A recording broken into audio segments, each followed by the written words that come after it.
ఈ వీడియోలో మనం చూడబోయేది సారంగధరమెట్ట కాళికాంబ భద్రకాళి దేవస్థానం. ఇది రాజమండ్రిలో ఉంది. క్వారీ మార్కెట్కి వెళ్ళే దారిలో టీ నగర్ రోడ్ అని చెప్తే ఎవరైనా చెప్తారు. లేదు అడ్రస్ కావాలి, లొకేషన్ కావాలి అనుకున్న వాళ్ళు కామెంట్లో మెసేజ్ చేయండి. ఈ గుడిలో కాలభైరవ స్వామి కూడా ఉంటారు. ఇప్పుడు మనం చూసేది ఇది అంతా గుడి బయట అన్నమాట. ఈ గుడి స్థాపించినది 1800. ఈ గుడికి పీఠ స్థాపన 1890లో జరిగినది. ఈ గుడి అమావాస్య రోజు చాలా విశేషం అన్నమాట. ఇక్కడ మనకి కాలభైరవ స్వామి కూడా కొలువు ఉంటారు. ఈ గుడికి స్థల పురాణం కూడా ఉన్నది. ఈ గుడికి స్థల పురాణం కూడా ఉంది. అక్కడ పూర్వం ఒకప్పుడు ఆ గ్రామానికి కలరా మసూచి వ్యాధి వచ్చి ప్రజలందరూ అనారోగ్యం పాలవుతారు. అప్పుడు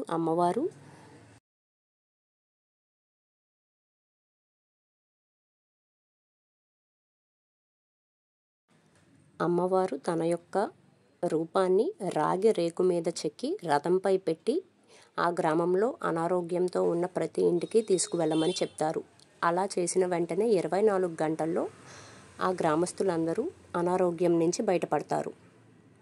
మనం ఆ స్థల పురాణం గురించి కూడా ఈ వీడియోలో చూడొచ్చు. అది కూడా చాలా క్లియర్గా మెన్షన్ చేసి ఉన్నాం. అంతేకాకుండా ఇక్కడ బాగా విశిష్టమైనది కాలభైరవ స్వామి గుడి.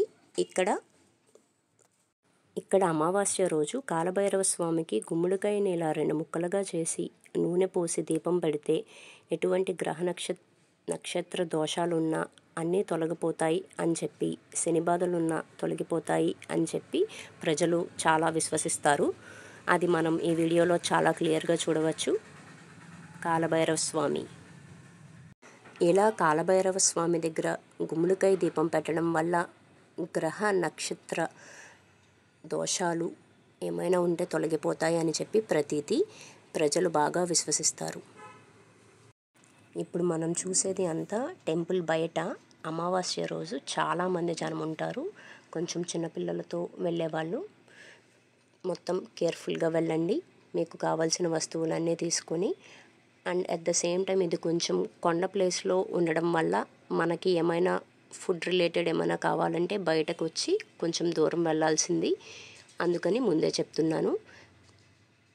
శ్రీ కాళేశ్వర సహిత కాళికాంబ మాత మనం ఇక్కడ చూడవచ్చు. ఇప్పుడు మనం చూసేది గుడి లోపల. ఇక్కడ కూడా మనకి చాలా లైన్స్ అనేవి ఉంటాయి ఫ్రీ దర్శనానికి అయితే.